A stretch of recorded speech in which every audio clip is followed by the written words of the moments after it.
በዚህ ሰዓት እጅግ በጣም የሚያሳዝን ዜና ተሰምቷል። በገዛ ሚስቱ የፈላ ዘይት የተደፋበት ወጣት ብዙዎችን እያነጋገረ ይገኛል። ዛሬ ይህንን ዜና የማቀርብላችሁ በታላቅ ደስታ ውስጥ ሆኜ ነው።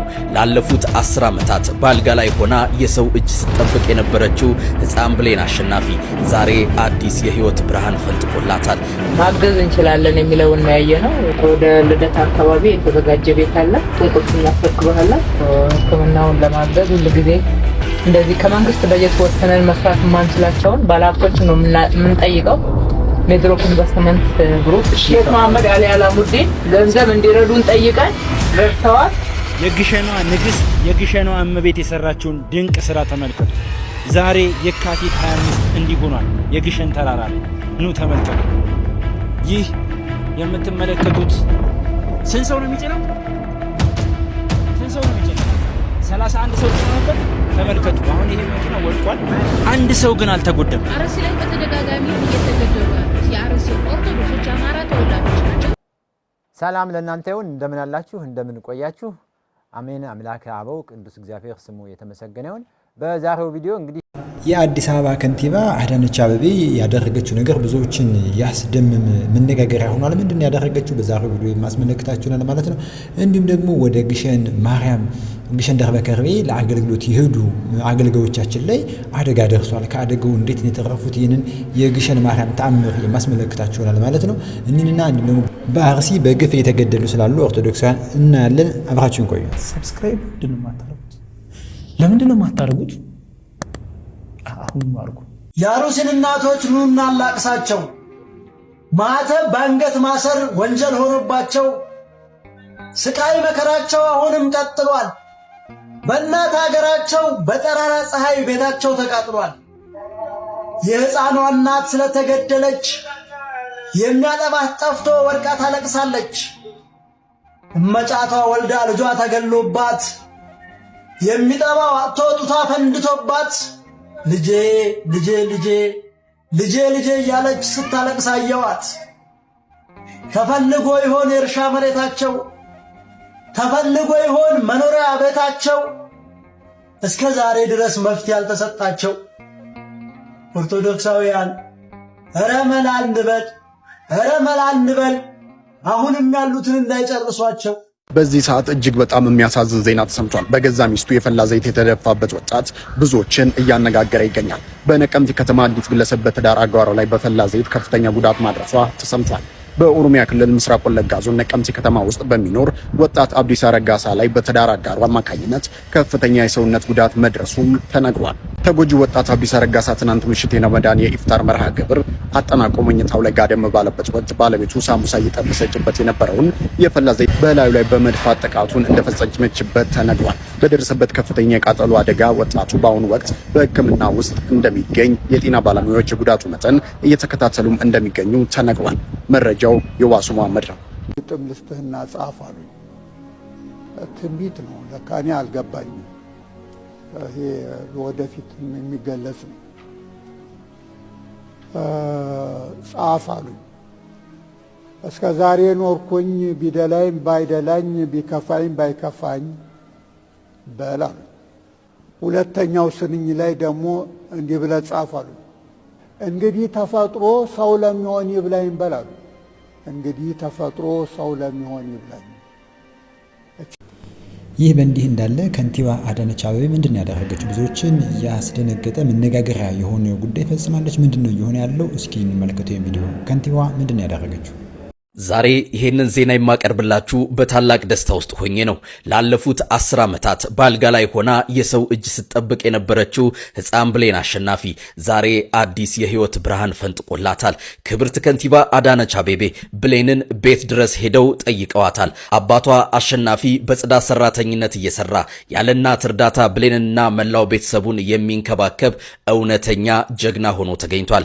ይሄን ጠንካራ አባትና የታመመችውን ልጁን ለመርዳት መንግስት መንግስት ጥልቅ ውሳኔ አስተላልፏል። ለብሌን ሕክምና የሚያስፈልገውን 4 ሚሊዮን ብርና ለቤተሰቡ አዲስ መኖሪያ ቤት ተበርክቶላቸዋል። ለዚህ በጎ ተግባር የሕክምና ወጪውን ሙሉ በሙሉ የሸፈኑትን ክቡር ሼህ መሐመድ ሁሴን አሊ አላሙዲን ከልብ እናመሰግናለን። ብሌን ወደ ውጭ ሀገር ሄዳ ታክማ እንደ ኩዮቻ የምትቦርቅበት ቀን ሩቅ አይደለም። እንዲህ ያለ በጎነት ለሀገራችን መድኃኒት ነው። የብሌን ፈገግታ እንዲመለስ ሁላችንም በጸሎት እናስባት። ለከንቲባ አዳነችና ለሼህ አላሙዲን በጎነት ምን አይነት ቃል ተጠቅማችሁ ታመሰግናላችሁ? ይሄው የኮሜንት መስጫውን ለእናንተ ተውኩኝ። አሹ እንኳን ደስ አለ። ቪዲዮውንም ሼር በማድረግ ይሄን መልካም ዜና ለሁሉም አሰሙ። መልካም ጊዜ። ሕፃን ብሌን አሸናፊ ለወላጆቿ የመጀመሪያ ልጅ ናትና እቺን ምድር ስትቀላቀል ለቤተሰብ ትልቅ ደስታን ሰጥታ ነበረ። ይሁን እንጂ ገና የ40 ቀን ጨቅላ እያለች ከባድ የጤና እክል እንዳጋጠማት በመታወቁ ቀሪ ዕድሜዋ ለሷም ለቤተሰቦቿም አስቸጋሪ ሆኖ ዛሬ ደርሰዋል። ሕፃን ብሌን ዕድሜዋ 10 ቢደርስም እንደ ዕድሜ ኩዮቿ መቦረቅ፣ መጫወት እንዲሁም መማርን አልታደለችም። የጤና እክሏ ይህን እንድታደርግ አልፈቀደላትምና በዚህ ሁሉ ውስጥ ግን ያለ እናት የሚያሳ ድጋት አባቷ አቶ አሸናፊ አሰፋ ልጁን በመንከባከብና የሚያስፈልጋትን ሁሉ በማሟላት ከጎኗ ሳይለይ ቆይቷል። በጠባብ የኪራይ ቤት የከተማ ጽዳትን በመስራት በሚያገኛት አነስተኛ ገቢ ልጁን እየተንከባከበ በሌላ በኩል ደካማ እናቱን እየጦረና ቤተሰቦቹን እያስተዳደረ የሚኖረው አቶ አሸናፊ በጥንካሬውና በአባታዊ ፍቅሩ የብዙዎች አርያ ሆኗል። ብሌን አሸናፊ ከኋላ የምታዩት ልጄ ወልዳ በ40 ቀኗ ነው ሃይድሮሴፋለስ ጭንቅላቷ ውስጥ የነበረው። የዘውዲቱ መታሰቢያ ሆስፒታል ወደ ውጭ ሄዳ እንድትታከም ቦርድ ወስኖልን ነበረ። አጋጣሚ ፋይናንሻል ጉዳይ ነበረ። መንገድ ጽዳት ነው የምሰራው። የሰራሁት ለድፍን 13 ዓመት ነው። እግዚአብሔር መልካም ነው። እነዚህ ልጆች ሲሰጠኝ ለምክንያት ነውና ከመንገድ ጽዳት ከመስራቴ በፊት ብዙ ስራዎችን ሰርቻለሁ። ሹፍርና፣ ረዳትነት፣ የቀን ስራ፣ መስተንግዶ፣ የሴቶች ውበት ሳሎን ሰርቼ ነበር። ግን ያው የመንገድ ጽዳት መስራት የፈለኩበት ትልቁ ነገር ልጄን ኬር ለማድረግ እጅግ በጣም ምቹ ነው።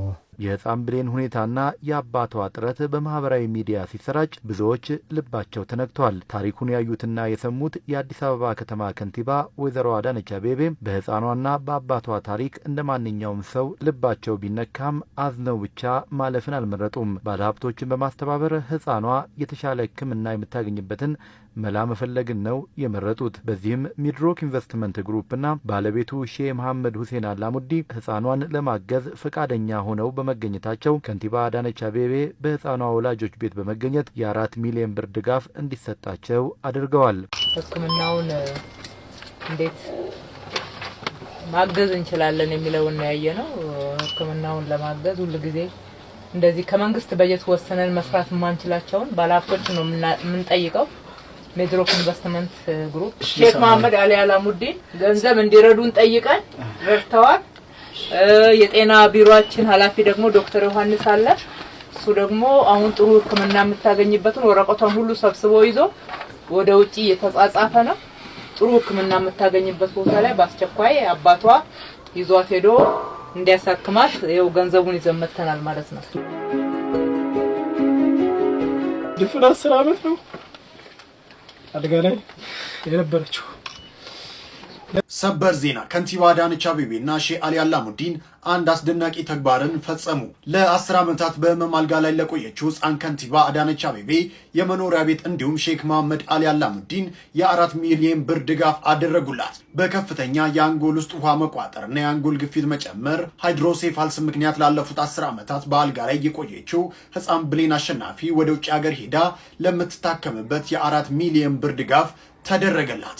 የአዲስ አበባ ከተማ አስተዳደር ከንቲባ አዳነች አቤቤ በህፃኗ መኖሪያ ቤት ተገኝተው ድጋፉን ለወላጅ አባቷ አስረክበዋል። የህፃን ብሌን አባት ወጣት አሸናፊ በጽዳት ሰራተኝነት እየተገኘ እናት በሌሉበት ብሌንን፣ ታናሽ እህቷን፣ አካል ጉዳተኛ እህቱንና አቅመ ደካማ እናቱን የሚንከባከብ ጠንካራ ወጣት መሆኑ ከንቲባዋ ገልጸዋል። ቤተሰቡ በአሁኑ ወቅት የሚኖርበት ቤት ለህፃኑ አስቸጋሪ በመሆኑ አስተዳደሩ የተሻለ መኖሪያ ቤት እንዲያገኙ መወሰኑንም አስታውቋል። ለህፃን ብሌን አጠቃላይ ሕክምና ወጪ የሚውለውን 4 ሚሊዮን ብር የሸፈኑት ሼህ መሐመድ ሁሴን አሊ አላሙዲን መሆናቸውን የጠቀሱ ከንቲባ አዳነች አቤቤ ለባለ ሀብቱ ምስጋናቸውን አቅርበዋል። ከንቲባዋ በማህበራዊ ትስስር ገጻቸው ባጋሩት መልእክትም ህፃኗ አስፈላጊውን ሕክምና አግኝታ እንደ እኩዮቿ የምትቦርቅበትና ትምህርት ቤት የምትሄድበት ጊዜ ቅርብ እንዲሆን መልካም ምኞታቸውን ገልጸዋል።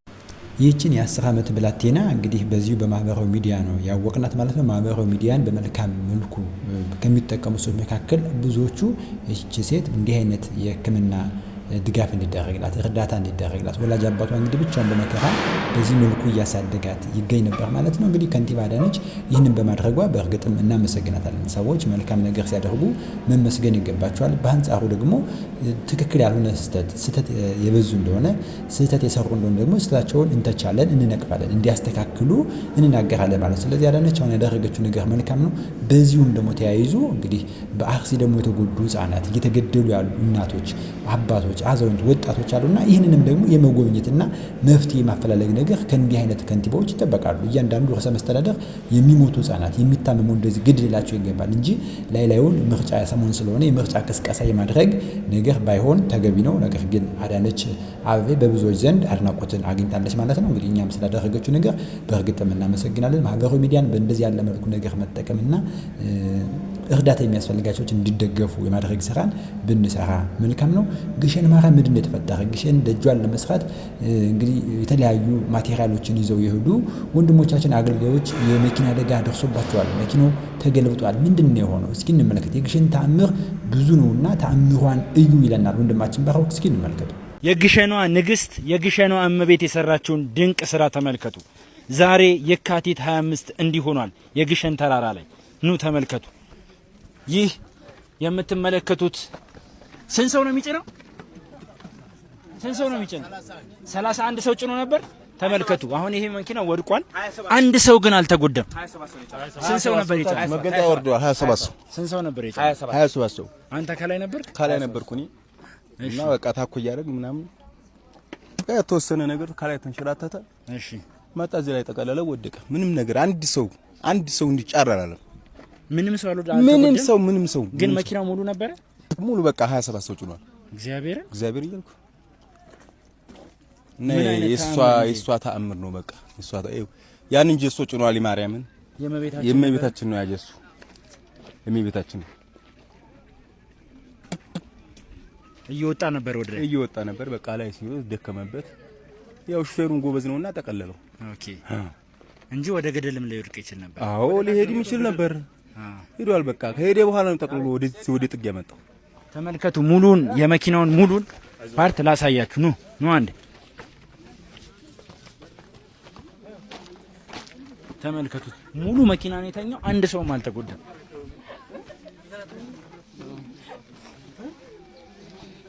ናጆዬ እዩት። ታዲያ ይህንን ተአምር ሼር የማያደርግ ኮፒ ሊንክ የማያደርግ ኦርቶዶክሳዊ አይኖር።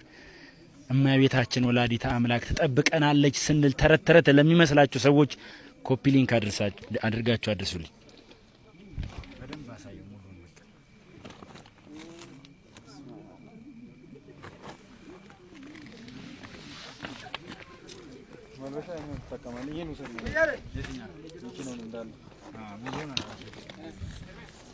እንደሚታወቀው ግሸን ማርያም እንግዲህ ህንጻው እየታደሰ ይገኛል ማለት ነው። በልዩ ልዩ መንገድ ቤተክርስቲያኑ አዲሳት ላይ ነው። እንግዲህ እነዚህ ወጣቶች የቤተክርስቲያን አገልጋዮች የግሸን ማርያምን ጥሪ ተከትለው በመኪና ብዙ እቃዎችን ጭነው ነበር። መኪናው በዚህ ልክ ተገልብጦ ሰው ይተርፋል ብሎ ማሰብ እጅግ በጣም ከባድ ነው። ይህ ድንቅ ታምር ነው።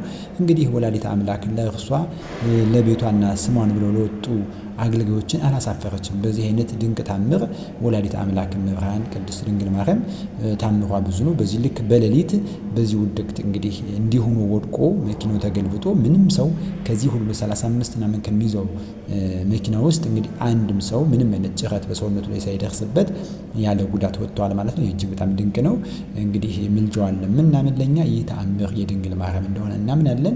በእውነት አሁንም ደግሞ ወንድሞቻችን የሄዱበት ዓላማ ተሳክቶላቸው እስከ መጨረሻው ድረስ የእመቤታችን ቅድስት ድንግል ማርያምን የሄዱበትን አገልግሎት ፈጽመው በሰላም እንዲመለሱ ከወዲሁ እንመኛለን። እንግዲህ የዕለቱ ዕለት የእመቤታችን የቅድስት ድንግል ማርያም የግሸን ማለት ነው ስራው በሚጀመርበት ሰዓት ሁላችንም ገብተን በሚዲያው ተካፋይ ተሳታፊ እንድንሆን እንላለን። እንግዲህ ተአምሮች ብዙ ነው እያልን እንጻፍ ኮሜንቱ ላይ ተአምሯ ብዙ ነውና ድንግል ማርያም እናንተ ምን ተሰማችሁ? እንዲህ አይነት ተአምር አይታችሁ ታውቃላችሁ ወይ? በእናንተ በህይወታችሁ ወይም በሌላ አጋጣሚ እስኪ የድንግል ማርያምን ተአምር እንወያይበት።